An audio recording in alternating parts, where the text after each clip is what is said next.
I want to acknowledge the traditional custodians of the land on which we meet today, and I want to pay my respect to their elders, past, present, and emerging. Just acknowledging that this land was never ceded. The sovereignty of this land was never ceded, always was and always will be Aboriginal land. Yes, he agrees with me. I am today honored and I have the pleasure of hosting Professor Saree Makdisi. I can never pay full tribute to Professor Saree, but I'll give it a try. Professor Saree Makdisi is a Palestinian-American professor of English and Comparative Literature at UCLA, that's University of California in Los Angeles. He is of Palestinian Lebanese background, always a great mix. Palestinians and Lebanese have always been intertwined, especially in the struggle against, this Zionist settler colonial project. And we can see that in what's happening back home at the moment. Professor Saree's teaching and research are situated at the crossroads of several different fields, including British Romanticism, imperial culture, colonial and post-colonial theory and criticism, and the cultures of urban modernity. Professor Saree has written extensively on those topics, and his most recent book is Tolerance is a Wasteland, Palestine and the Culture of Denial. And we had the privilege of having Professor Saree here a couple of years ago to talk about his book when he launched his book. Professor Saree is also the co-host of the Makdisi Street podcast that I've been following closely for a while with his brothers, Professor Osama Makdisi and Professor Karim Makdisi, which started in November, as I recall. The trio Makdisis usually converse with scholars, journalists, and public figures, building an archive of engagement with Palestine that avoids the Zionist traps of mainstream Western media. I encourage everyone to follow the Makdisi Street podcast. Professor Saree, the Palestinian struggle for justice and liberation has been going on for more than 76 years. And the past 10 months have been nothing short to a horrifying nightmare for Gaza and the people of Gaza. And I always say, Gaza, so when you look at the population of Gaza, more than 80% of the population of Gaza are refugees from cities and towns, that they were ethnically cleansed from in the Nakba, 1948. And to me, Gaza is actually a microcosm of Palestine. When in academia, when you do a sample that represents the entire group, so it's so representative sample of Palestine. And then when someone approached me saying, "Oh, you're from Gaza," and then starting praising me and so on and so forth, I think Gaza itself is a representation of Palestine. When Gaza fights for freedom, justice, it's actually Palestine that is fighting for justice and freedom. So to Palestinians, that struggle unfortunately has been marred and polluted with many flawed terminology and words that continue to dilute the Palestinian journey and the Palestinian suffering and the Palestinian struggle.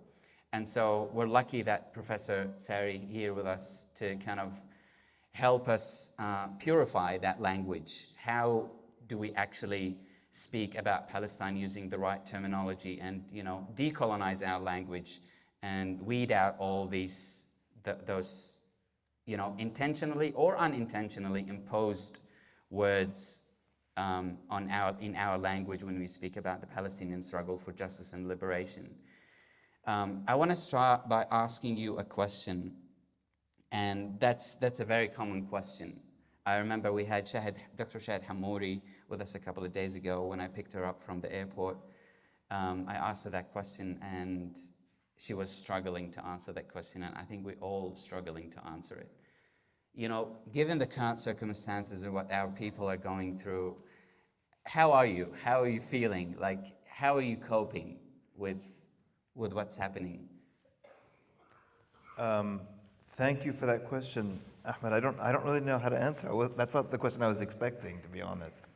I mean, I don't know. I can speak for myself, but I suspect that my own experience reflects what most Palestinians and fellow Arabs and people of goodwill around the world are also experiencing at this point, which is to say, no, maybe it's different for Palestinians and for Arabs because we follow the news in Arabic, which gives us access to a whole different world than what people who don't have access to Arabic, what the world that they have access to is.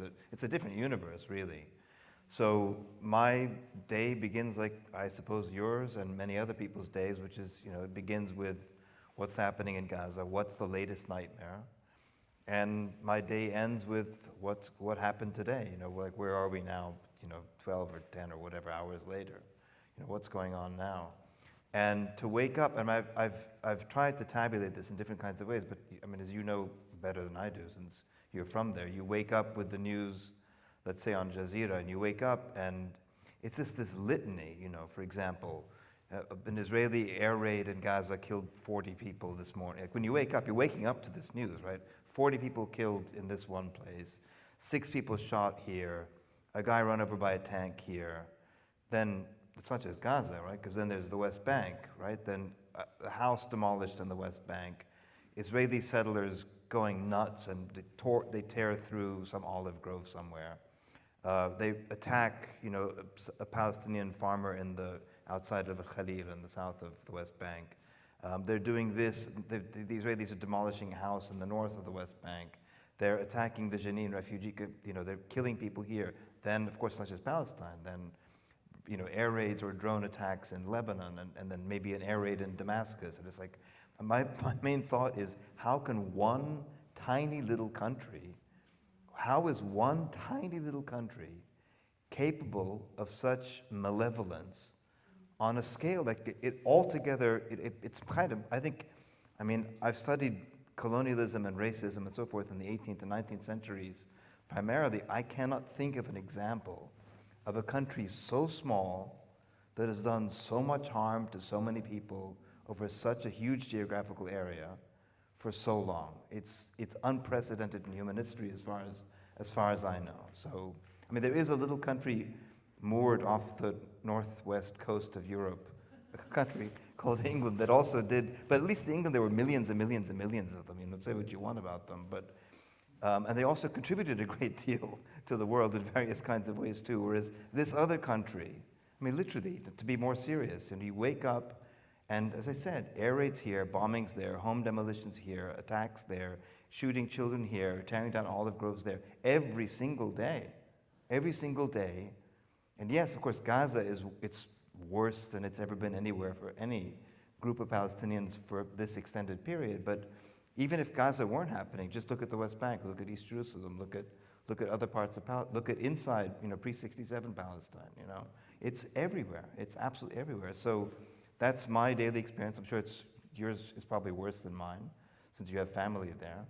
And I think that's what everybody's going through right now, is this sense of it's overwhelming. It's overwhelming. And then here I assume we're gathered together with friends and supporters. So maybe this particular group doesn't need to be reminded of this, but if you're working, as many I have academic colleagues here too, if you're working in a normal environment, and you're interacting on a daily basis with people for whom this is not their number one preoccupation, you just feel weird. Like, you know, you're experiencing this thing and you're in a world where everybody else has their normal lives and they're, you know, yes, they may be aware, they may even be, you know, vaguely sympathetic, but nevertheless, it's like they're living their lives and you're stuck in this alternate reality in a way, and yeah, it messes with your head, I guess, right? 100%. I mean, having to focus on something completely. Some say, yeah, it helps that you kind of shift your focus away from what's happening, but I don't think it does, because, you know, you go back home, you open Al Jazeera, and then it's back again. So you can't really disconnect at all. Yeah, and that's worth adding for those of you who don't have access to Arabic, and Jazeera Arabic in particular. Jazeera, I mean, you can get it through other social media channels, but Jazeera Arabic in particular gives you something, it's much less mediated than Jazeera English even, let alone any of the Western, you know, news media, because it's like you're there. You know, something happens and they have somebody there, which is why so many of their journalists have been killed, of course, through all this past 10 or 11 months. But you have a kind of access. It's obviously it is mediated because it's not, you know, we're not there, and you know, there is a remoteness to it. But it's as close as you can get to being there, given the realities of actual distances and so forth. But there's a kind of immediacy to it, a relative immediacy to it, that has no equivalent in, let's say, English language media or in media in any other languages either. You know, because they're also talking to people in Arabic there on the spot. Their cameras are everywhere in Gaza, but also in the West Bank, obviously in Lebanon too.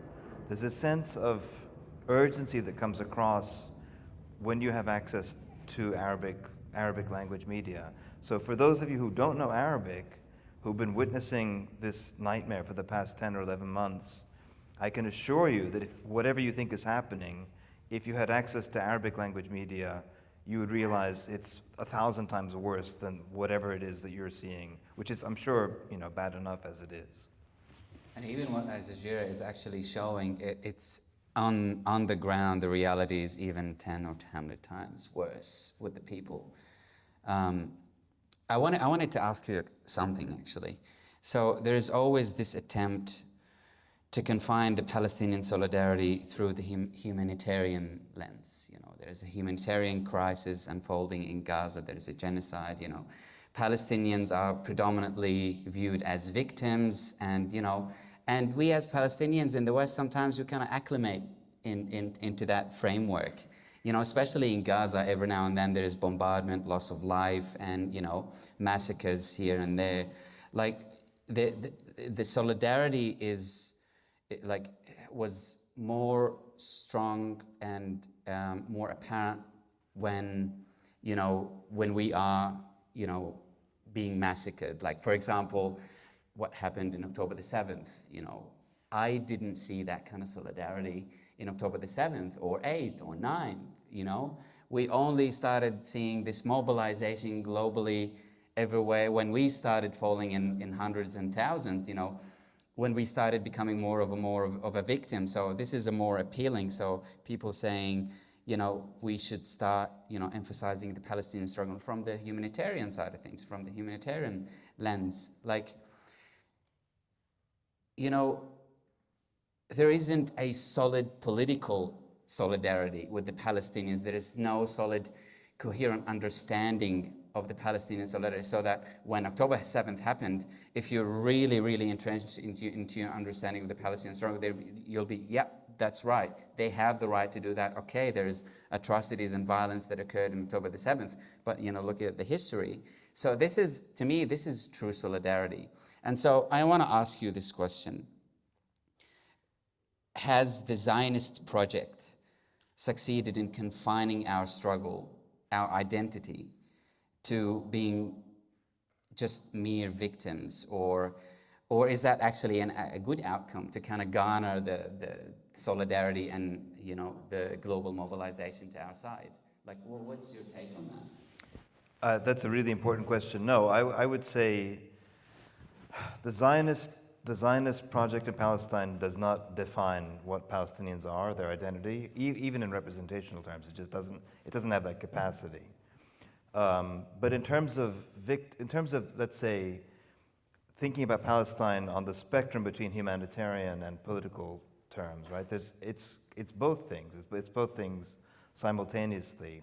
It's true that, especially in Gaza right now, there is a level of humanitarian urgency, the most basic level. I mean, we're talking like medical aid and aid to people who are suffering grievously in physical terms, mental terms, and so forth. So there's a great deal of mobilization that's needed just at that level of basic physical and mental survival.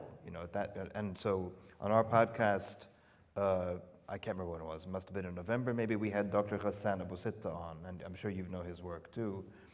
He was talking about what the Israelis have been doing in Gaza systematically. We all know about the bombings of the hospitals and the destruction of medical infrastructure, and of course, obviously the 17 years of siege before this, but then since October, the total blanket siege on anything coming into or out of Gaza, in medical terms, for example, which is, of course, has led to surgeries being done on children without anesthetic, or even on adults for that matter, too. I wouldn't relish the prospect of having my arm amputated without anesthetic, or for the matter, with anesthetic, I have to say. But I mean, the level of, that level of infliction of harm is incredible. But he also drew our attention to the fact that the Israelis have been working very, very systematically to, for example, there's a number of medical specialists in Gaza who are the one person in whatever the field is in medical science that's their area of expertise. The one person who does. I mean, I'm not a medical guy, so I can't tell you.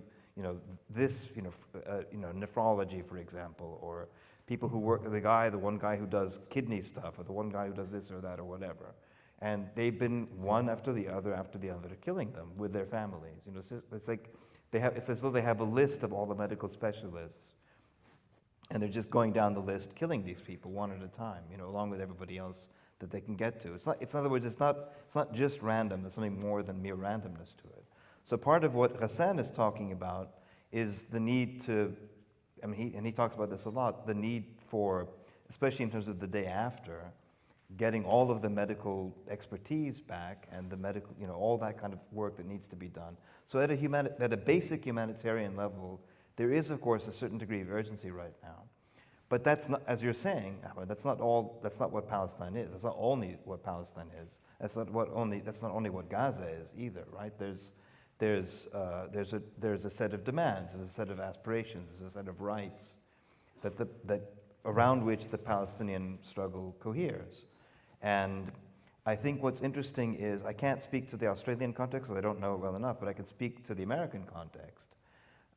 One thing that's happened in the past 10 months is it's become more and more obvious to young Americans in particular, to university students above all, it's become clearer and clearer what the relationships are between the Palestinian cause and, let's say, the cause of immigrant rights movements or Black Lives Matter or other kinds of struggles taking place in the US.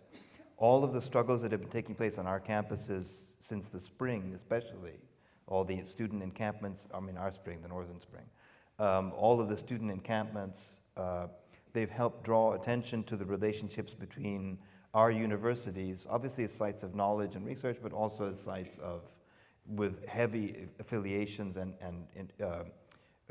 financial links to the world of weapons manufacturers, among other things. So the student calls for divestment on our campuses are exposing the link between the sort of the financial world, the nebulous financial world of investments and so forth, and what's happening on our campuses, and obviously what's happening in Palestine.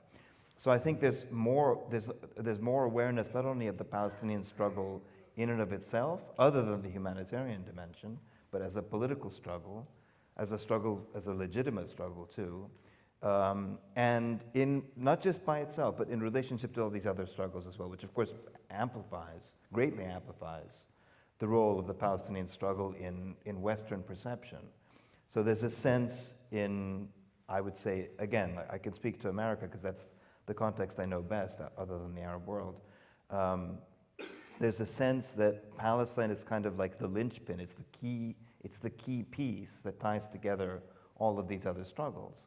So when you see on our campuses students at these encampments, yes, of course, you can always see what look like whatever this statement is about to mean, Palestinian looking, not that you and I necessarily look particularly Palestinian, because what does that even mean anyway, right? But a lot of the students you see they're black students and white students and Jewish students and Asian students and Latin students and so forth. It's become, Palestine has become it's become the struggle of our age, globally speaking, in the way that I'm twice or three times your age, but when I was in university a long time ago, South Africa was that was the focal point for so many people's political energies, and Palestine kind of occupies that place today. So I wouldn't say that Palestine is only a humanitarian endeavor, although there is this critical there is undoubtedly, in terms of students who need help, also in terms of basic core things like the life, the capacity to live life at the most basic level. But there is also this increasing awareness of Palestine and the Palestinian struggle at a political level, in conjunction with other kinds of struggles for justice around the world and in local context too, which just boosts it in general. It makes it more visible, it gives it more meaning, it gives it more coherence, it makes it more assimilable, more understandable to more people around the world than ever before, I would say. And that's something that if we could say, has any good come out of this 10 months of agony, that is a kind of good. There's an awareness now that wasn't there before. And if we go back to what Richard Falk talks about in terms of the struggle over legitimacy, I would say there's no doubt that the Zionist state has shredded its own legitimacy, its own sense of legitimacy in the Western world. And the Palestinian cause has enormously gained in legitimacy in the same period. That's not a coincidence. I very much agree. I think if there's an upside of what's happening in Gaza and in Palestine in general, it's the educational campaign that followed and raised the awareness, and the exact same campaign on the other side that showed the world what the Zionist project is, the nature, the true face of what it's called Israel. I want to bring in the big guns now. October the 7th events, they have upended the entire world's perception of the Palestinian struggle and kind of polarized the international community and filtered the levels of humanity in everyone in us. People who maintained their humanity continued to support Palestine, and people who didn't continued to be inhumane, pretty much. I want to bring in something that you've written a while back. You said that no event takes place in vacuum, and that's what Antonio Guterres actually said later on. The history did not start on October the 7th, and if you place what's happening in the wider historical context of colonialism and anti-colonial resistance, what's most remarkable is that anyone in 2023 should be still surprised that conditions of absolute violence, domination, suffocation, and control produce appalling violence in return. Then you went on to mention the Haitian Revolution, Nat Turner Revolt, the Indian uprising against the English colonial system, Kenya, Algeria, and so on. In all these circumstances, innocent civilians, men, women, and children, were massacred by local resistance movements, and so on and so forth. And this is kind of a contentious question. Was that you trying to justify the events of October the 7th? Because this is a very recurring question. Do you condemn October 7th events? Like, how do we respond to these kind of questions with the right language? That's a very important point. That piece you're referring to is one I wrote, I think, in mid-October in the magazine N+1 in the US. And my stance as a scholar, among other things, is to try to understand what's happening. What context can we place whatever this event is in order to be able to understand it? And what strikes me, as a scholar, again, a scholar who specializes as it happens in the 18th and 19th centuries, and in the British Empire and its global kind of networks too. What strikes me as interesting about Palestine is that people think of Palestine as this kind of other world that is unlike anything in the history of the universe before. And that's simply not the case, right? So you can look at almost any other context from the world of colonialism and resistance to colonialism, and you can, obviously, all you're going to find is violence. And as Frantz Fanon said, colonialism is violence in its natural state. I mean, that is what colonialism is. Colonialism is a situation of violence. And what do you find in a situation of violence but more violence?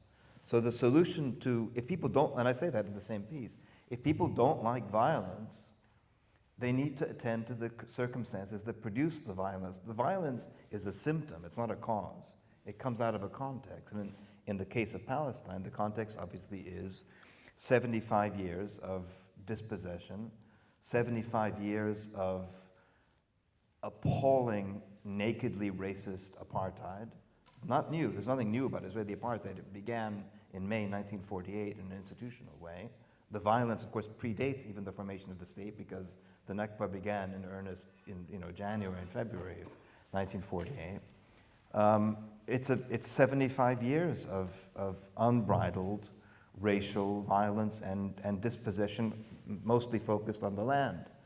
That's the context we're talking about here. So to understand it, we have to look at other similar situations. Algeria, Haiti, we can look at all kinds of places where there have been forms of colonial acts of colonial violence and colonial dispossession, and the response to these things.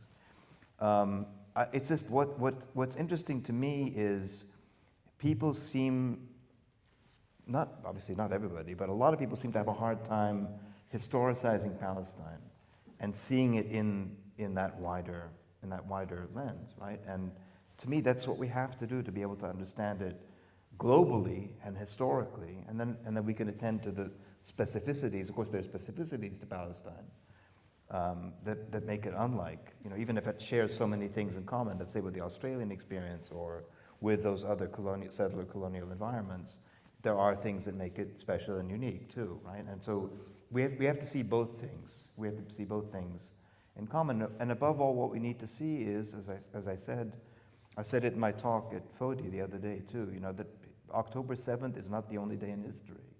The Israeli narrative and the pro-Israeli narrative in the West has basically been everything was fine. October 6th, there was peace.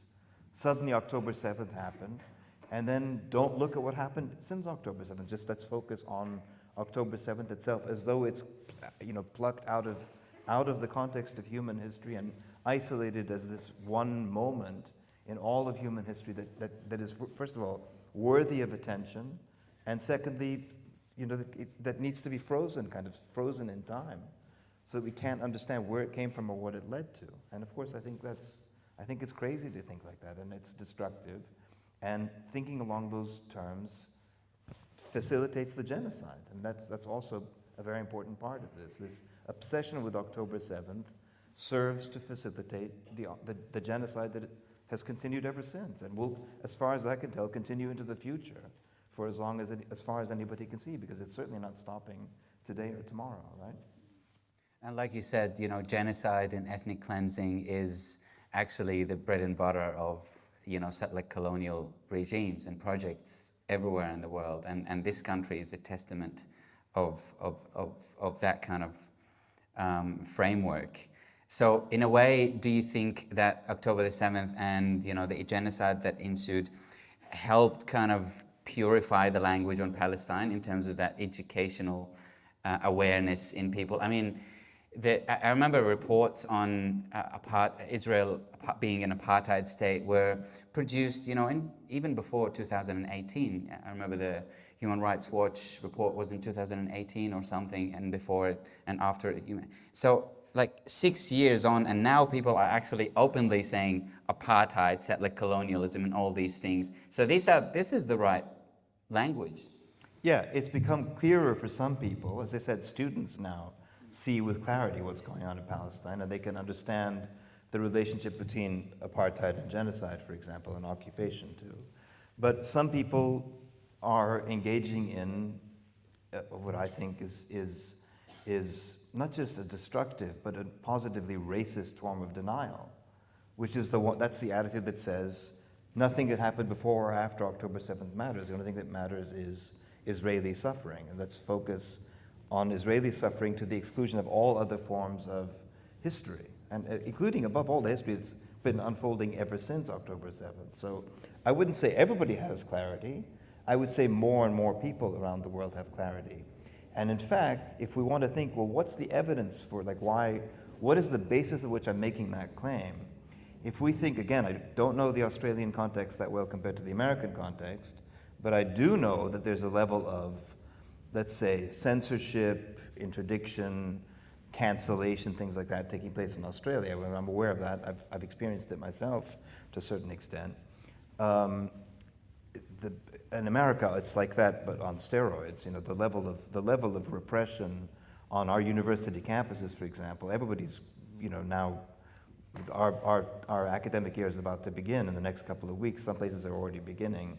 It's going to be a really, really brutal year, I think, because the atmosphere on our campuses has become positively poisonous. When we look at that sense, I don't know if you want to get to this later, Ahmed, but I might as well say it now, too. When we look at the incredible repression of freedom of thought and expression around Palestine right now, around the Western world, some people look at that and say that's a sign of the strength of Zionism. And in a way, yes, of course, it does reflect the power of various Zionist lobbying organizations to influence our governments and so forth, and our cultural institutions, our universities, etc., which is why spaces like this are so important. But on the other hand, it's also a sign of the weakness of Zionism. In other words, 10 years ago, for example, Zionist organizations did not need to lobby our universities to ban all speech around Palestine. They're doing that now because they know that's what they have to do. They have no choice about it anymore because they've lost the struggle over legitimacy.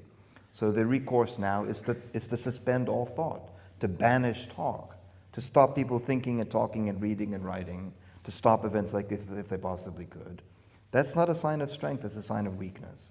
And it's very important for us to keep in mind that's what's happening, right? And so that speaks to the transformation that's taking place. But it also speaks to the fact that the awareness around Palestine has become much more extensive than it used to be. And sympathy for Palestine is also much stronger now in the Western world. Of course, in the Third World, it was always there. That's not new. But in the Western world, it's become, especially among youth and students, it's become much more established now. As I said, Palestine has become one of the focal points of struggle for many people. And so the result is this incredible repression that we're all witnessing that speaks to the transformation. It's evidence of the transformation you're talking about. And I think we need to keep that in mind when we analyze the sense of repression that we're all experiencing. And I once heard you said that, you know, we're not really against freedom of speech. We're not trying to block anyone from saying anything. Let them say what they want. Let us say what they want. And the public will be the judge because we know that their narrative or, argument is empty. People often say this, should Zionists be stopped having events on universities? No, of course not. Let them have. If they want to have an event that celebrates apartheid and genocide, I say let them. Let's see who wants to go to one of these things. And the answer is nobody does because it's embarrassing at this point. Like 2 or 3 or 4 people will show up to one of their events. They'll be talking to each other. Let them. It doesn't make any difference at this point. But of course, that's not where we are. We're not talking about a free contestation in the world of ideas and arguments because we have already won that. It's a question of why is it that they are having, I've said this before, having lost all the arguments, they've now declared war on argument itself. They want to banish argument. They want to banish critique. There are laws working their way through the American legal system, both at the federal level and at the state level, and at individual university levels like NYU, for example, and it's coming to the University of California, a version of this as well, that would basically make it illegal to criticize Israel. Illegal in the United States of America. That's kind of extraordinary. It's partly extraordinary because it's often compared to the McCarthy period of the 1950s. But McCarthyism was, no matter how crazy it was at least nominally to protect America itself from, communist subterfuge and things like that. Of course, that's not what it was, but you know what I mean. At least that was the excuse for it, right? Whereas this repression we're witnessing now, our contemporary McCarthyism, is all about defending another country, which is truly extraordinary. Why is it that people in Australia, or in the US, or England, or France, or Germany, where a lot of this is going on too, why is it that our Western countries are so beholden to this other country, that our governments are willing to repress us to benefit a whole other country? It's again, for somebody who studies colonialism and its afterlives, this is unprecedented in the history of empire, that you have this overseas it's a tiny little country. Why is it? What is this incredible power that takes place so that our governments turn against us in America? Again, our legislators, when Netanyahu, for example, was speaking in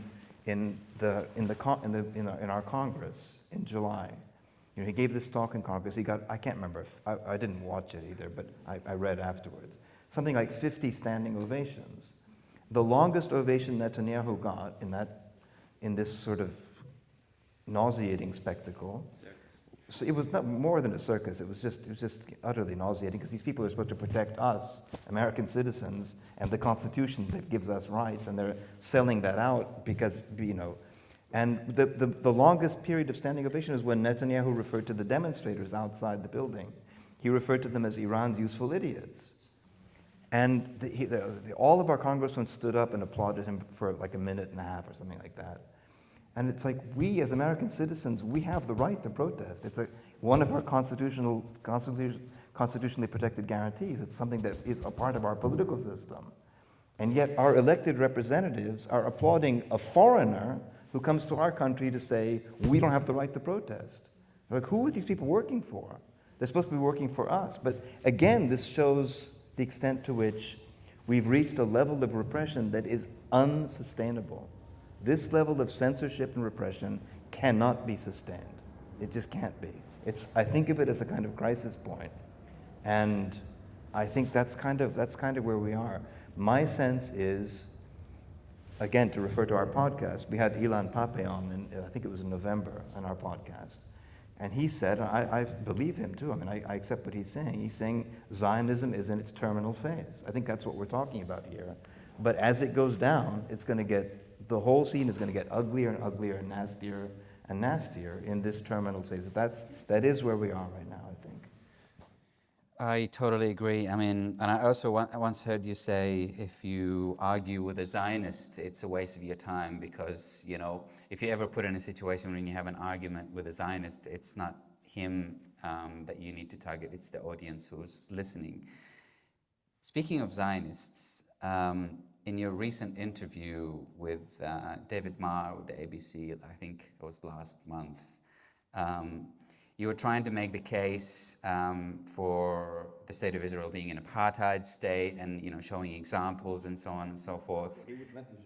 Exactly, yes. So David called these examples as allegations and proceeded to, wonder about evidence. So this is what I wanted to give you the opportunity to do. Like, how would you respond? How do you respond to these kind of, nonsense? I found it very absurd and just appalling, his kind of response to what you had to say. So could you elaborate a little bit more about? Yeah, what was interesting about that experience is, I don't know if you heard that, it's, I suppose, available for people to listen to. It was an interesting episode in this whole question of, censorship and so forth. He asked me a question, then I would start answering the question, he would then say, no, we're going to talk about something else now, or that's your opinion. It's like, no, it's not my opinion. I can give you an hour-and-a-half lecture on Israeli apartheid, because I've written so much about it. But the point is, I would refer people not to my own work, look at the report. I would say one of the most important reports on Israeli apartheid is the one published by the United Nations Economic and Social Commission for West Asia, ESQA. You can find it, it's out there circulating, although the UN itself it didn't quite renounce it, but it certainly didn't embrace this report. It was published, I think, in 2017, if I remember correctly. And that's a very, very powerful report, because it links together the way in which Israeli apartheid functions also to separate Palestinian people, right? Because it separates the ones in Gaza from the ones in the West Bank, the ones in the West Bank for the ones in East Jerusalem, the ones in East Jerusalem for the ones in pre-67, all of those Palestinians from the ones who were the single biggest block of the Palestinian people, the ones in exile. And it's very important, and this report drew our attention to the way in which Israeli apartheid operates to separate Palestinians into these distinct groupings. That report was written by the very, very eminent American scholars of international law, Virginia Tilley and Richard Falk. And that report has been followed by many other ones since then. I mean, the Amnesty International report, again, is, I can't remember, 250 pages, something very, very authoritative, very thorough. And, you know, the evidence is just, it's inarguable at this point. The International Court of Justice, in its advisory opinion about the legality of Israel's occupation just 2 weeks ago or 3 weeks ago or something, issued again a finding that works through the nature of Israeli apartheid and explains to us how this system works. But in a nutshell, there is a system of apartheid. It affects different groups of Palestinians differently depending on whether they're in exile or in Gaza or in the West Bank or different parts of the West Bank or inside pre-67 or in East Jerusalem and so forth. But at every step of the way, the consistent feature is that it grants rights and privileges not just to Israelis, but to people who are Jewish, obviously including Jewish Israelis, but not just Jewish Israelis. Somebody who's Jewish, who's not Israeli, actually has, in terms of, for example, access to land, has rights and privileges that even Palestinian citizens of the state do not have, which tells us that just that one thing by itself tells you so much of what you need to know. Imagine being in Australia. You're all Australian citizens, or many of you are Australian citizens. Imagine you're living in Australia as an Australian citizen, and somebody who comes from a different country who's not a citizen here has access to land here that you as Australian citizens don't have by virtue of their ethnic or religious identity. They belong to this sort of superclass.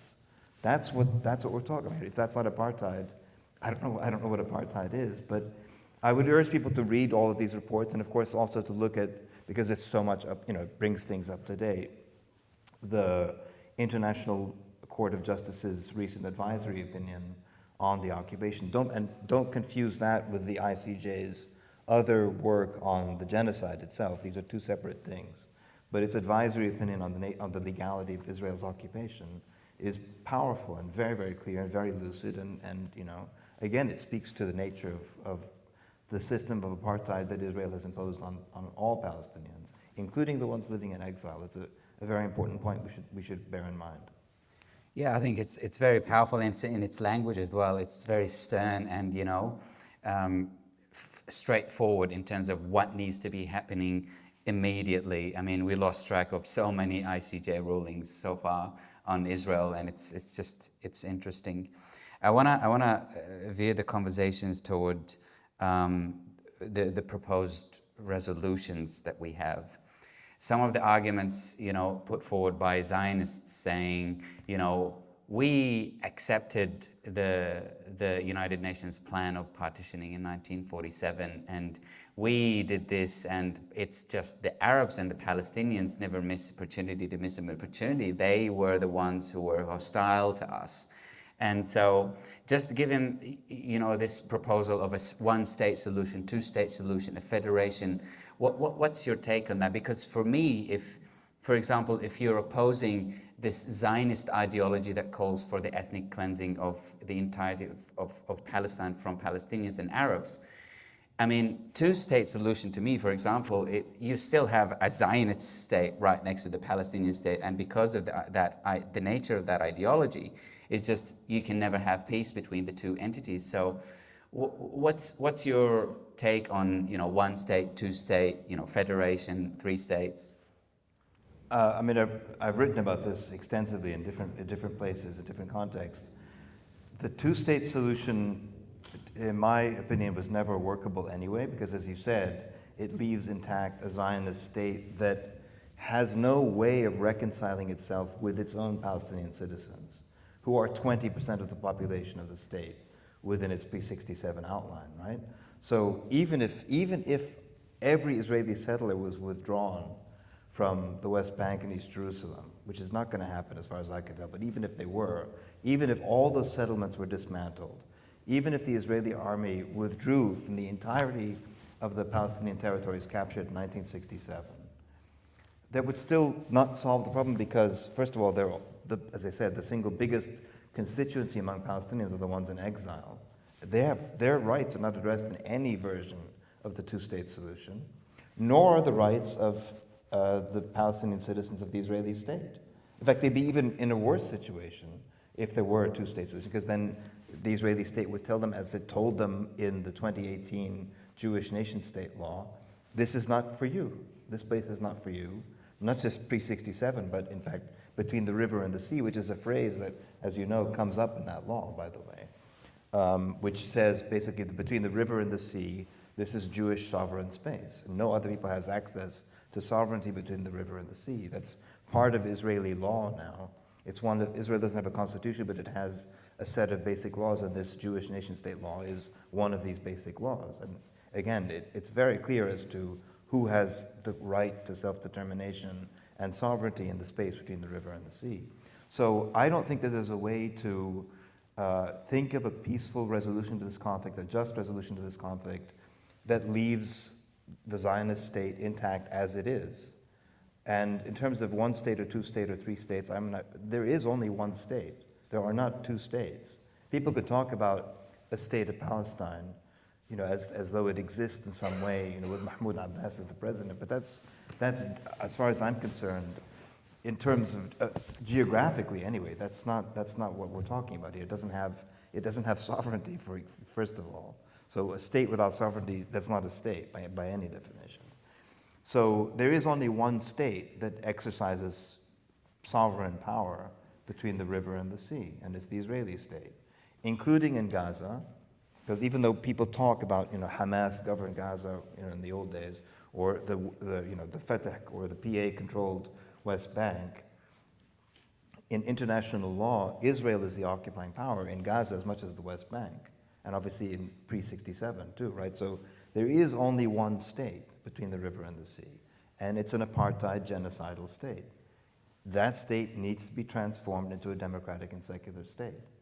There is no other solution. There just isn't. So if people are going to learn to live as equal citizens, that's the transformation that must take place. And I cannot think of any other way to resolve this conflict between Zionism and the Palestinian people that one can think of in terms of justice and a long-lasting peace. There is, as far as I could tell, there is no other solution, because anything else leaves us with the engine that drives the violence intact, which is Zionism itself. We have to understand Zionism as an engine for violence. It has always been, it will always be. It is what it is. It is in the nature of a settler colonial project that has set its sight on somebody else's land. That is what it has always driven the violence, and it will always drive the violence. After World War I, when the mandate system was set up, actually in the process of setting up the mandate system, the British, the French, and the Americans were supposed to talk about, well, what should we do now? How should we establish this eventual, what would become the mandate system? And the British and French were, of course, as we know, they had the Sykes-Picot Agreement, and they had all kinds of colonial machinations and so forth. The U.S. was the only country that said, well, we should actually talk to the people in the land and see what they think. And so they sent a commission called the King Crane Commission to find out what should happen, what do people think about Zionism, what do people who live in Palestine think about Zionism, and then also what is the feasibility of the Zionist project. And the King Crane Commission reported to President Wilson in 1919 that from their estimation, this is 1919, there is no way, I can't get the exact line in my head, but it's something, I'll more or less paraphrase it. Basically, there is no way for the Zionist project to be carried out without incredible violence. And they say, again, this part, I'm getting this more or less verbatim, but you can all go check the King Crane Commission report for yourselves. Violence is sometimes necessary, but to undertake violence in the interest of a serious injustice is unacceptable. They saw that in 1919. They saw that Zionism entails violence. They're Israelis themselves. There's a guy that I often quote, a guy called Arnon Sofer. I don't even know if he's alive anymore, but he is or was a professor of demography at the demographics at the University of Haifa. And his attitude towards the Palestinians was that I quote this line all the time in an interview. Again, you should check this. The guy's name is Arnon Sofer, S-O-F-E-R. In an interview in the Jerusalem Post in 2006, I think it was, in English, he said, he's one of the guys who came up with the idea of Israeli so-called disengagement from Gaza. And so the interviewer says, well, why do you think we should disengage from Gaza? He says, because we have to isolate ourselves from these animals, and it's going to be, we have to seal off Gaza from the outside world, and it's going to be insane, it's going to be awful, it's going to be insufferable, it's going to be really, really bad. It's going to be a humanitarian catastrophe. Those are his words in this interview. And so the interviewer says, well, what should we do at that point? And he says, it's very, very simple. What we're going to have to do, and I quote, this is a line, I've quoted it enough that I can quote this line verbatim, we're going to have to kill and kill and kill all day, every day. And, there it is. King Crane saw it in 1919. This Sofer guy said it bluntly in 2006. It's clear from the kind of the genocidal mania of, the Ben-Gvirs and Smotriches of the world.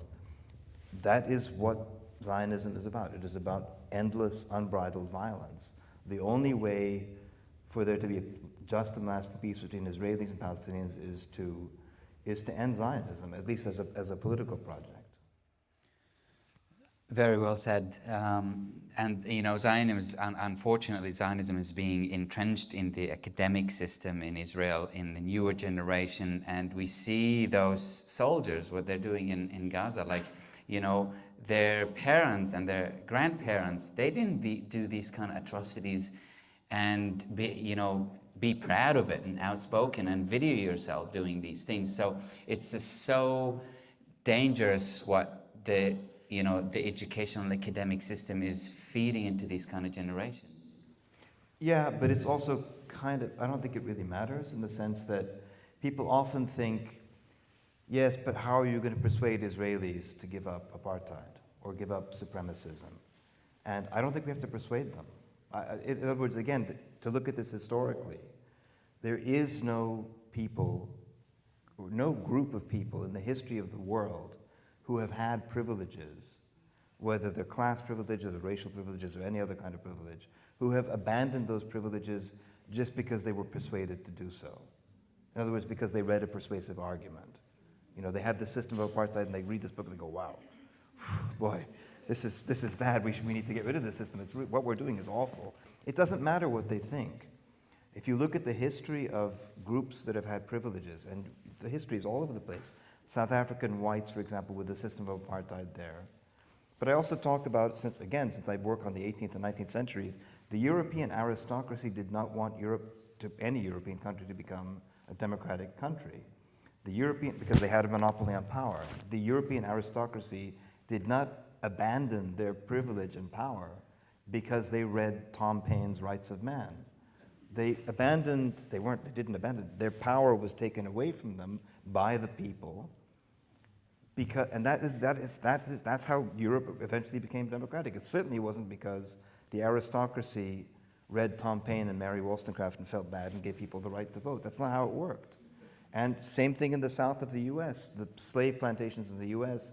didn't end because the slave owners read, Nat Turner, who read, it's not because they read a powerful novel that said slavery is bad. They ended slavery because they were forced to end slavery, right? And these transformations, that is the only way in which this kind of transformation takes place. But I want to emphasize that these transformations don't necessarily involve violence. That they can happen non-violently as well. The end of apartheid in South Africa was largely a non-violent project. The end of slavery in America was a violent project. It was the Civil War. So there are different circumstances that have different modalities or require different modalities. But the consistent thing is, this is not a matter of persuading Israelis. I don't care what they think. I'm not interested in what they think. This is about compelling them to respect international law and to respect Palestinian rights, and that's the end of it. And the only way they're going to be compelled, as far as I can tell, is by an international campaign of boycotts, divestments, and sanctions. That is a very, very powerful set of tools, and that's what we're going to need, basically, to bring about transformation. So trying to persuade them or saying their method, again, another podcast episode in our podcast was with the Israeli scholar Maya Wind, who talks about Israel's educational system and the relationship, which was even worse than I thought till we read her book and talked to her, the relationships between the Israeli academic system and the system of racism and apartheid and occupation and genocide and so forth. It's from the ground up. From the ground up, these Israeli educational institutions have been connected to this project from before there was a state. The foundation of the Hebrew University was already in terms of the Zionist project in Palestine from the 19-teens or 20s or whenever it was established, before the state itself existed. So we're not talking about persuasion here, we're talking about compulsion. That is how historical change is. In every other situation, that's how it's been brought about. And as I said, the nonviolent techniques of boycotts, divestments, and sanctions are very, very, very powerful tools. So we should work on talking to our governments. We should work on, if not this past Olympics, the next Olympic Games, there should not be Israeli players. There should not be an Israeli team playing in FIFA in the World Cup in 2026. The Israeli teams should not be participating in the Champions League. Actually, they never make it to the Champions League. They shouldn't be in the Europa League, right? They shouldn't. All of these things are very, very important. So if you talk to South Africans, when they were subject to boycotts, that sense of isolation really, it has a gigantic social and psychological impact on the collective. And it's a very, very powerful force, and something that we as citizens of goodwill can compel our governments ultimately, or organizations like the World Cup, FIFA,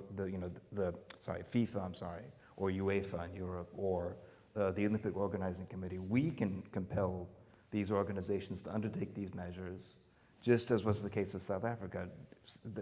South Africa wasn't expelled from world sports because those world sporting bodies felt bad. They were compelled to do so. Our governments didn't break ranks with South African apartheid because they read, Nelson Mandela's writings. It's because their own citizens, forced them to change tack, and it's going to have to be the same in this instance too. There's nothing particularly special about Palestine in that regard. The same rules go for historical transformation. They are the same rules that have always been there. I certainly agree. I mean, rights are not given, really. They're taken, rights like justice, equality, and freedom. We have a saying in Arabic, we say, "La yadhi'a haqqura aw matalib," a right can never be lost if there's strong and staunch demands to demand these rights. And lucky we have, the solidarity of the international community, which has been, very powerful and strong so far. I think we're heading in the right direction. So I can stay here and talk to you all day, but I do want to give some chance for questions from the audience. Hello, and thank you very much. We've listened to you talk all day. My question is, why are the other Arab nations not supporting Palestine there? That's a very important question, but I would remind you that some Arab nations are supporting Palestine. Yemen, for example, is supporting Palestine. The Yemenis they've shut down the Red Sea, so the Red Sea is now and hence the Suez Canal, right? So it's not that there are no Arab states that are helping Palestine. I would say also Lebanon has been helping Palestine as well.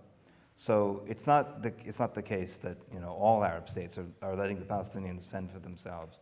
But of course, I think your question is about the larger Arab states like Saudi Arabia, Egypt above all, since it's right there and is complicit in what's happening in Gaza, right?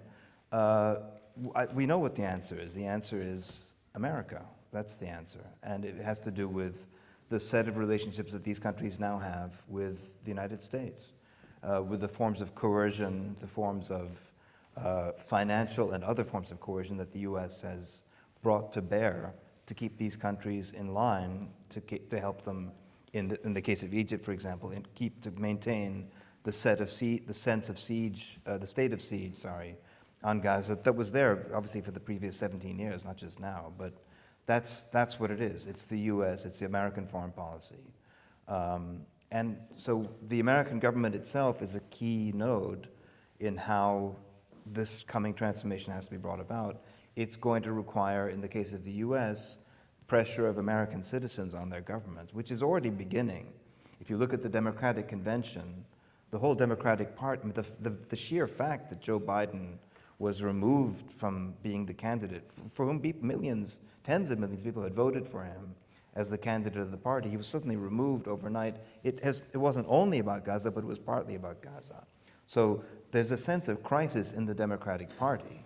There's a kind of incredible tension between the elite of the Democratic Party and the grassroots of the Democratic Party, especially young people in the Democratic Party, the progressive wing of the party. It's cracked open, and that will continue to develop. And change will be coming to America, both because of internal pressure and also because America it's a power in decline as well. That's also obvious from what's going on elsewhere in the world. So as that happens, all of these kinds of relationships, like the ones you're drawing our attention to, will also change. I want to add a follow-up question actually on this. Aren't you worried that, for example, when Trump wins this election, because he was the one who led the normalization campaign with the Gulf countries, with Israel, aren't you worried that pressure from those countries under Trump will kind of push more and more Israel to continue to do what it does and kind of placate or kind of push against the Palestinian struggle? They might want to, but I don't think any Arab country can take one further inch towards normalization because of what's happening in Gaza. So that possibility has been taken away. So I'm no doubt the elites in various Arab countries would want to pursue further normalization, but the political pressures brought to bear by Palestinians themselves have disrupted that process of normalization. I don't know who's going to win, whether it's Trump or the Democratic candidate, Kamala Harris. But when it comes to American foreign policy, it doesn't really matter. Trump is interesting, by the way, because as far as I could tell, I don't think he has an ideological bone. I think his primary concern is himself. And so he could go this way or that way. It's the people around him. And same thing with Biden. Biden is a committed Zionist. Same thing with Kamala Harris. I don't think she knows particularly much or cares particularly much about Palestine or the Middle East, but it's the people around these people in power. They're the ones who make these decisions. But because there still is a vestigial democratic process in the U.S., pressure from below is palpable and it can make a difference, and that's obviously what we have to work on in the coming years.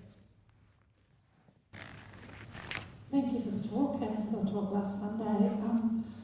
I'm interested, I'm not sure about the United States, but since we had the battle against South African apartheid here in Australia, laws have become much more oppressive, much more restrictive on demonstrations, and the consequences for people who obstruct events have become far more serious, which does, to a certain extent, deter people. And I'm wondering how we can get around this. The climate activists have been demonised and treated extremely badly, and we need to follow their example, particularly sporting events. So I don't know how to get around that. And secondly, following on from something you said right at the end of your talk on Sunday, you talked about normalising Palestine. Can you perhaps elaborate on that and how we can humanise Palestinians and normalise Palestine? Thank you. That question first. Towards the end of my talk at FODI, I made the point that one way in which we can kind of diffuse the tension around talking about Palestine is by talking more about Palestine, which is to say, talking about Palestinian literature, Palestinian art, Palestinian food, Palestinian film, Palestinian visual culture, and to talk more and more and more and more to make Palestine less of this sort of niche focus thing and something that becomes normal. And that's what I meant by normalizing Palestine. That will also help to kind of defang all of the repressive apparatuses that have been brought to bear on demonstrating for Palestine, for example. These things go together. It's not just a process of demonstrating, for example. It's talking about Palestine to make it seem like a normal kind of, I mean, it's not normal, but you know what I mean, to render it as normal as possible, as something that is discussed widely rather than only in closed circles. These are kind of two ends of the same continuum in a way. You know, that's what we need to think about. In terms of the repression, I don't know enough about Australia to speak. I mean, you know more about Australia than I do, but I could speak to the American context. And as I said earlier, there is incredible repression coming down, but there's also incredible resistance to it too. So our universities, which were once relatively open places for freedom of expression, freedom of inquiry, freedom of protest, have become much more hostile. So that processes that have been taking place on American campuses, including my own campus in the University of California and throughout the UC system, in fact, the level of repression is unprecedented in all of American history. It's unprecedented for there to be this much repression of freedom of thought and of expression around one. It's really one topic more than any other topic, but there is resistance to it, and I think we have to keep our eye on the fact of, again, I can't speak to Australia, but in the U.S.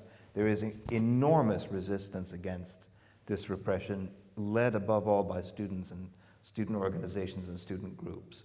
So this is a long process, and the points of contestation are all over the map, literally and metaphorically both. And that's what we're talking about. We need to re-seize our public spaces from these repressive forces so that we can be able to talk about Palestine, in normal terms, but also so we can be able to protest about what's happening in Palestine, or to resist the genocide in Gaza right now, or the incredible repression that's also taking place in the West Bank and East Jerusalem, which are a little bit less, they're more kind of off the radar, but they're just as real as what's happening in Gaza. But all of these things need to be done at the same time, I think. Before 7th of October, of course, 7th of October came, and the fundamental change started to happen. I'm talking here global. So if you could elaborate or kind of talk about the relationship with what's happening in Gaza, this little Gaza which has exposed the whole international system. And then before that, you have the BRICS, Russia, China, United States, the financial situation, the commercial interest, and suddenly Gaza came. And the expectation was Israel to finish the whole situation in a couple of weeks. So, and now the United States and the Western allies focusing on the Middle East, and then what's happening in Russia, Kiev, Taiwan, and the international financial system and the interest worldwide. Can you elaborate on that? Well, I mean, not really, because I can't possibly do justice. You've asked, the topic for like 6 of these kinds of discussions, not just one. But I mean, I think what you're gesturing towards is the sense of the fragility of American power, I think, or the contestation of American power in a whole number of different contexts.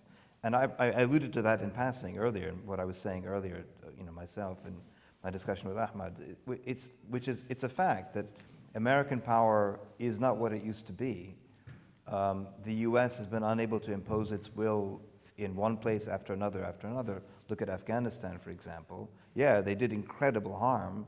They killed, I don't know how many people in Afghanistan. They destroyed God knows how many places and towns and cities and so forth. But in the end, they lost, right? Just as they lost in Vietnam and just as they lost in many, many other places. America is a power in decline. There's absolutely no question about that. Partly because of the rise of BRICS, but it's not just that. It's also America's own mismanagement of its own priorities, right? Which is a huge topic that I can't really get into it in any great detail. But I think it's important to see this larger context. So we often think of Israel as, first of all, we think of Israel kind of obviously in connection to American power, just as it was once connected to British imperial power. Today it's connected to American imperial power.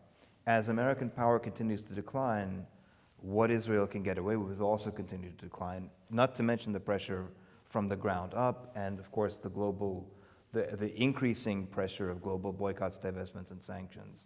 So all of this is to say that there isn't this sense that, we can't ask questions of American power or hence of Israel itself.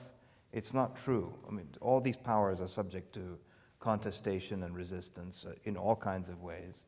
And that's true as well, given the global context that you're drawing our attention to.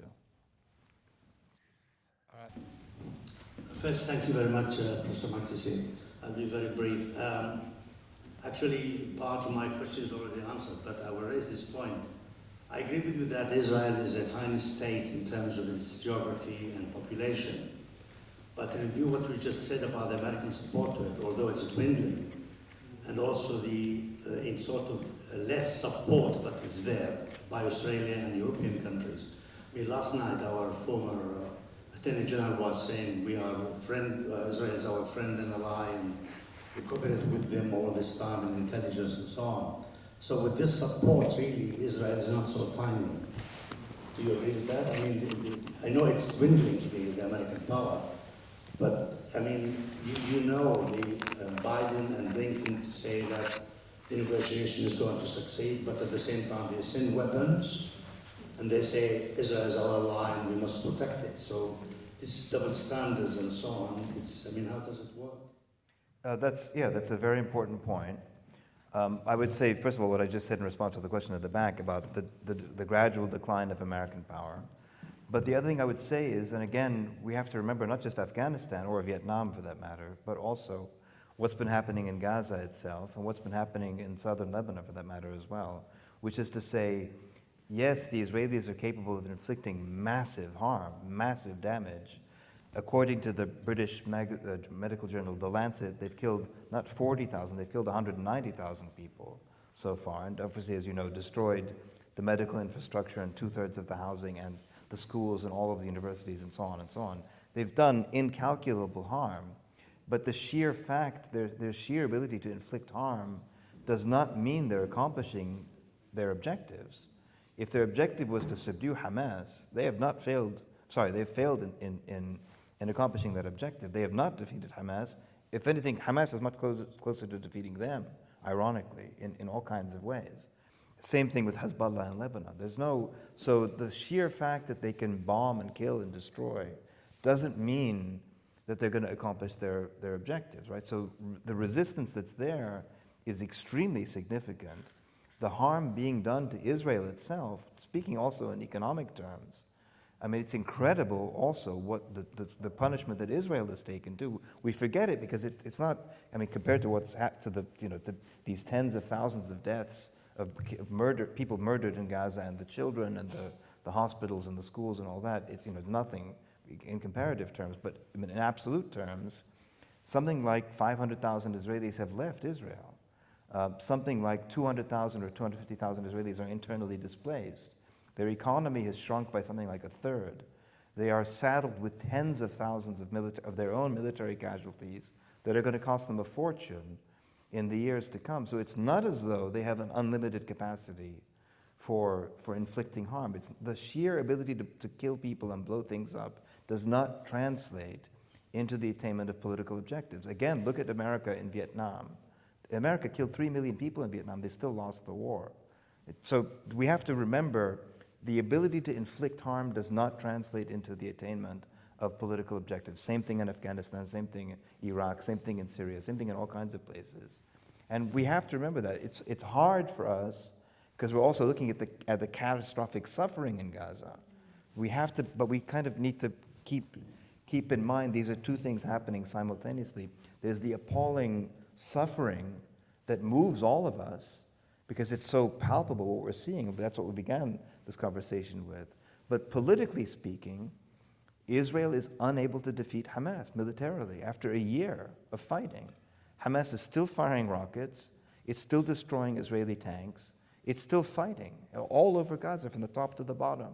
So what have they accomplished in that sense, other than just killing people and destroying, which doesn't solve their problem at all. In fact, it brings more harm on them in a way. In political, it brings more pressure on the Israeli state itself. Because what's going to happen at the end of the day? How is this going to end? You're right that these so-called peace negotiations, they're a sham, just like Oslo was a sham. It's like this talking. But on the other hand, they don't have a plan. They don't know what they're doing. They've driven in, but they don't know how to get back out. They don't know how to maneuver. They don't know they don't really have any sense of what they're doing. We were talking about Trump a few minutes ago. Netanyahu was kind of like a mini Trump in that sense, that a lot of this is also about his personal ambitions, his desire not to want to go to jail, and his sense that he doesn't know what to do. He's kind of stuck in a way. So we shouldn't. I don't want to diminish for 1 second the suffering of the people in Gaza, but we have to remember the Israelis have not been able to attain their objectives. Same thing in Lebanon now. Same thing in Lebanon in 2006 when they inflicted harm, not like Gaza, but they still inflicted a heavy price on Lebanon. But they lost that war. So we have to bear all these things in mind. The differences between suffering, to which our hearts always go out, and that's maybe primary importance for us. But politically speaking, we have to remember the ability to inflict harm does not translate into the accomplishment of political objectives, which is what, as Clausewitz told us 100 years ago or more, that's what war is supposed to be about. It's about attaining objectives, not just killing people for the sake of it. The Israelis don't seem to have understood that lesson, and we'll see where we end up. Hi, thank you so much, Professor. You kind of, I guess, answered a bit of what I wanted to ask. Like, what is the end game here? Like, how hopeful are you? We talk about BDS, we talk about protest, in terms of achieving that, like the pressure to create a democratic, equal Israel, which seems like such a far goal when we kind of, a one state, but we can't even get to a point of getting to a ceasefire. So it just feels like a really, really long game. Like, how long is the long game? And is it different from South Africa in that there are Western interests in maintaining an Israeli apartheid kind of situation? It's a long. I can't tell you how long it's going to be, but I have a couple of words about that. But I will tell you, we often, when we go looking back at South Africa too, don't forget South Africa was of extreme importance in financial and economic terms to Western corporations. I mean, I can't remember the exact thing, but it's, in terms of diamonds and gold and uranium and all kinds of minerals and so forth. South Africa was this immense powerhouse of resources of various kinds, which made it extremely valuable in economic terms.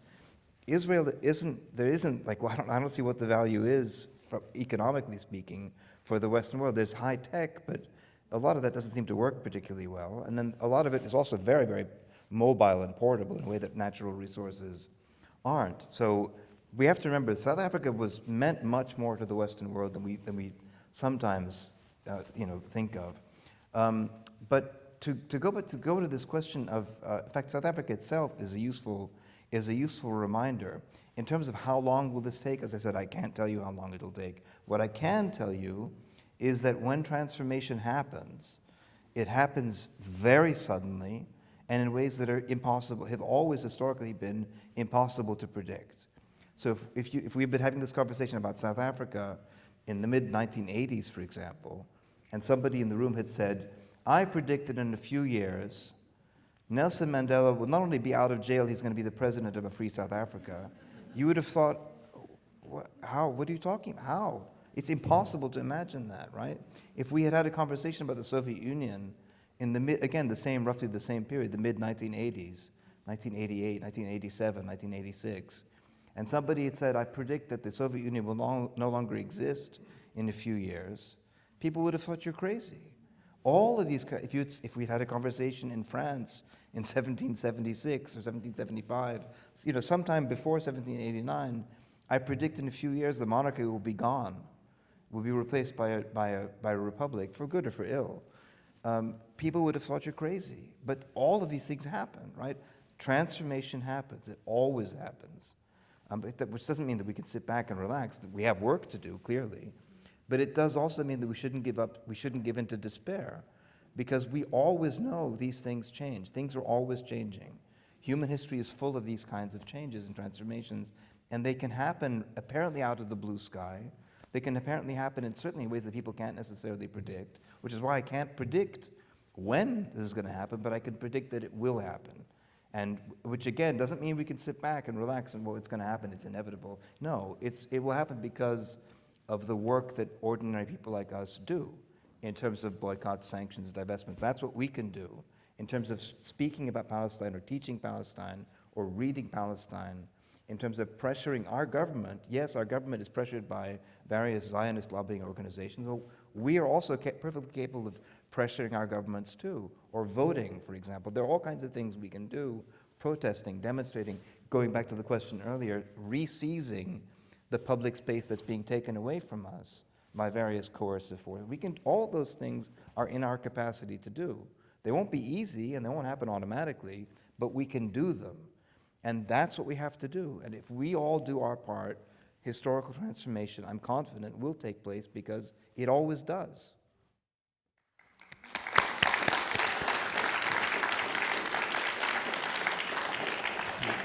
Hi, I'll keep it brief because I know we're trying to wrap up. I find myself increasingly,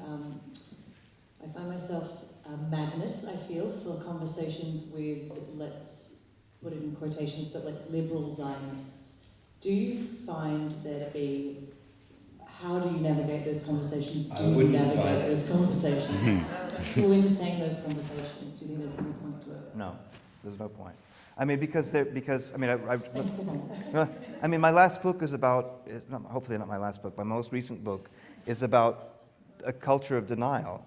So if you're talking to, especially a liberal Zionist, actually an outright sort of racist, explicitly racist, xenophobic, like the guy that I said, Arnon Sofer, like that guy, I'd rather talk to him in a way, because at least we're talking, we live in the same plane of existence, Newtonian physics still works, all this stuff. We're in the real world together.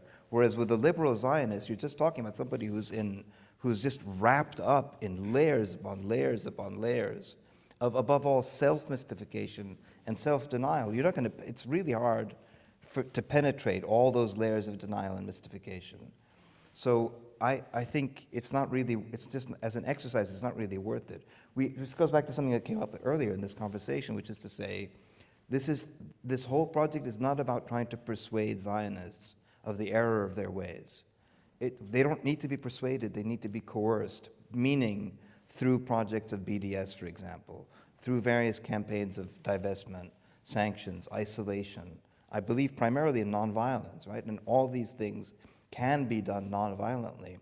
So it's not a matter of trying to persuade them or convince them that what they're doing is awful and inhuman, racist, and so forth. That doesn't really matter. I mean, again, just as I said, there wasn't really a need to try to persuade American slave owners of the error of their ways. Change had to be induced. And in our case, the way to do that is, I think, through a global campaign of boycotts, divestments, and sanctions. That's what we have to focus our energy on, rather than persuading, because otherwise it's like banging your head against a wall. It's extremely frustrating to talk to a liberal Zionist because of the levels of self-deceit, self-mystification, and above all, this syndrome of denial that liberal Zionists are wrapped up in. It's really, really hard to talk to them, and generally, I think, not worth your effort. Hi, thanks for you being here. It was very interesting, but I know it's a long struggle. But in any struggle, language plays a very important role. It's really nice and noble and important to have long academic lectures and books and articles, but day-to-day language plays an important role. I've noticed that I've been following Palestinian case for last 50 years. It comes and goes, but these days it sticks because of these buzzwords: genocide, ethnic cleansing, and Zionist project. And the best of all was genocide joke. And we need to coin a word that covers government like Australian, Canadian, German, French, we've got high moral ground, but they are the lowest of the low, and supporting the Zionists. We need to coin a word for that. Because as soon as I talk about Hezbollah or Houthis, they say, oh no, they are terrorists. But we need to find a word for these terrorists.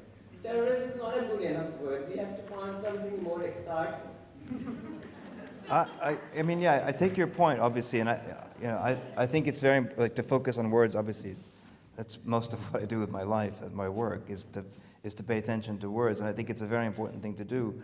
But I'd also say that when we look at the students in the various universities that have been protesting for the past year, and I'm sure will renew their protest as the new academic year in the Northern Hemisphere begins, I think they don't need words. They get what's happening. They understand it fully. There are people who don't understand, and they're not going to understand necessarily, and that's okay. But the people who do understand are bringing about historical transformation. And that's what we have to, I think, pay our attention to, even while doing the kind of work you're talking about identifying words or thinking about slogans and phrases and so forth, is very important. But I would say there is one phrase that is very important, it's very easy to understand, and it's something that's within the capacity of all of us to enact. And the phrase is BDS, boycotts, divestments, and sanctions. Everybody gets it. And that's what we have to do. That's what we should be focusing on, those of us living in the West. So it's not very complicated. It's very easy. I don't know if it's catchy, but it's certainly easy to understand. And that's what our energy needs to be focused on: boycotts, divestments, sanctions.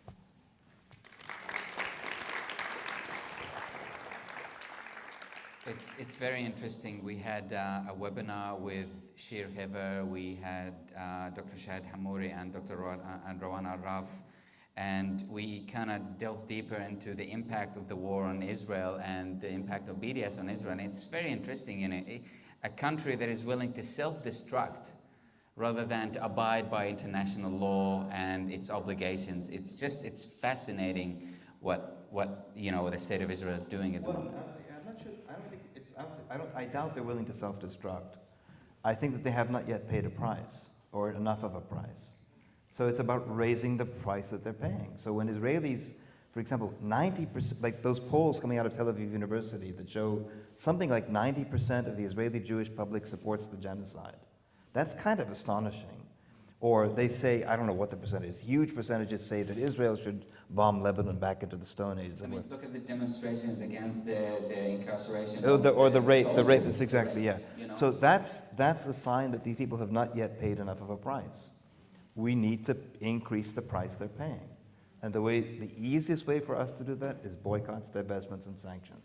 When they feel like, when they go, as white South Africans did in the 1980s, when they feel like they are not welcome in the rest of the world, they will feel that pressure. Nobody likes to be isolated from the rest of the world. When their teams can't play in the World Cup, I don't think their team ever gets to the World Cup, but theoretically, if it were to get to the World Cup, if they're not able to participate in football matches and the Olympics and so forth, these seem like small things. If concerts don't take place in Tel Aviv, and increasingly they don't anyway, even without a formal declaration, right? There fewer and fewer musicians are going there. Those forms of activity are very important because they bring about a sense of isolation, and they carry a price. So clearly, Israeli Jewish society has not paid enough of a price. International isolation will impose a price. You cannot act like this without paying some kind of price. It's not going to happen. And so that's what we need to focus our energies on. 100%. On that note, please join me to thank Professor Saree Makdisi. It's very interesting.